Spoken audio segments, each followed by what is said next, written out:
All right. Ted, what do you think is your best attribute that allows you to get over him? I mean, I don't really like to talk about myself too much, but I'll just say my best attribute. Man, I'll just say being coachable. I mean, obviously, the plays that we have and all the designs that Coach Fish and the coaching staff put together for the offense just allows us to have great opportunities. And I would just say I capitalize on those opportunities and I'm good at taking coaching and whatever the coaches tell me, whether it's KC or Coach Fish or even BC. I feel like I try to implement that into my game. Why do you not like to talk about yourself? I let other people talk for me. I let the game speak for itself. How would you compare what your route tree looks like today versus, let's say, a year ago? Oh, I mean, I get on Coach Fish about it all the time about how last year he kind of kept me one-dimensional, which is cool. I was I was kind of a young buck last year, so I had to play my role kind of. But I mean, obviously this year I got to take up a bigger role. So anything I can do to help out the team and be more versatile, I mean, I'm all for it. The coaches have talked how you're at 210 now, I believe. What's that extra weight feel like for you? Actually, when I first got here, obviously I came in to college at 185. I gained 20 pounds within 2 weeks or so, but it's sloppy weight. So now I kind of been, I'm more lean now. I'm at like between 205, 210, and I'm more lean, more like I know how to carry the weight now, and I'm a lot stronger, a lot faster. So I feel good. The weight feels good on me for sure. So T being more involved in the offense, being more dimensional now this year, what will fans see? What will they see more of you? Hopefully, I mean, you'll see me score more points, get more touches, be this electrifying player that people say that I am. So, I mean, hopefully at the end of the day, I can give the fans what they want to see. What did you learn ultimately last year as a true freshman and being able to work with guys like Jacob and Dorian and others? I mean, yeah, Jacob, I mean, he did it in two conferences. I'm still to this day, I feel like, I mean, of course, he's the captain of the offense, best receiver on our team.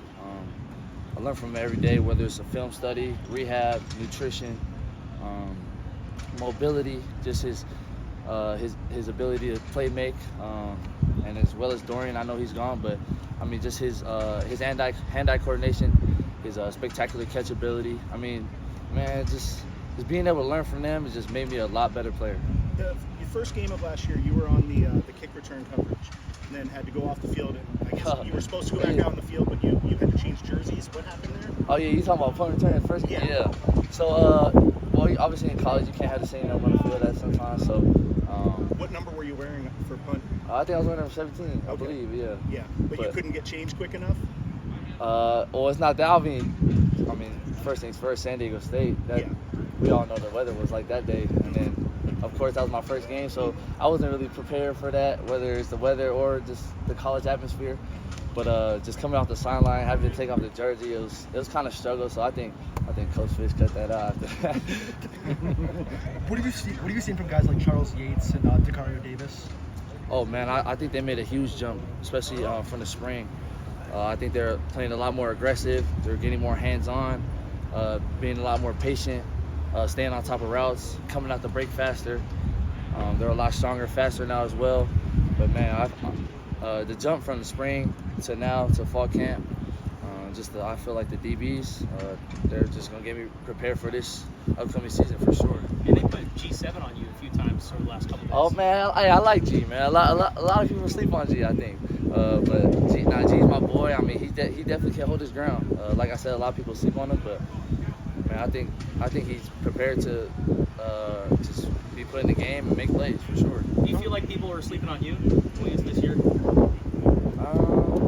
I mean, obviously, I'm gonna say yeah. Of course, I wasn't on Belinda Coffee Award watch list or whatever, but at the end of the day, I think last year. But at the same time, I don't think I deserve to be put on there. My stats last year, like I was the third receiver on the team. My stats last year wasn't really up there, so I understand why they put me up there. But obviously, at the end of the day, I'm gonna have confidence in myself and say that they're sleeping on me. Coach Cummings was talking about having different tempos, running different routes. And then Jacob was talking about how challenging it is to learn coverages.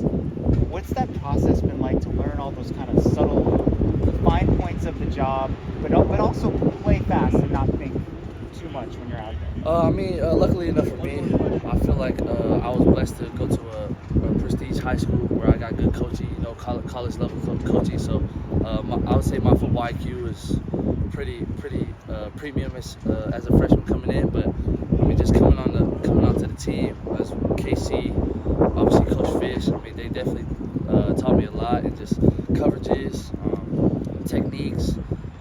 But man, I think they definitely helped me with my game by far. So you're originally from Hawaii. Yeah. How are things back home? I know wildfires. I mean, yeah, everyone knows what's happening in Hawaii right now, but my condolences go out to the people of Maui and just, you know, all the families that have lost either their lives or their homes. But I know right now my grandma is doing a donation for Maui 41-902 Waimanalo Oahu.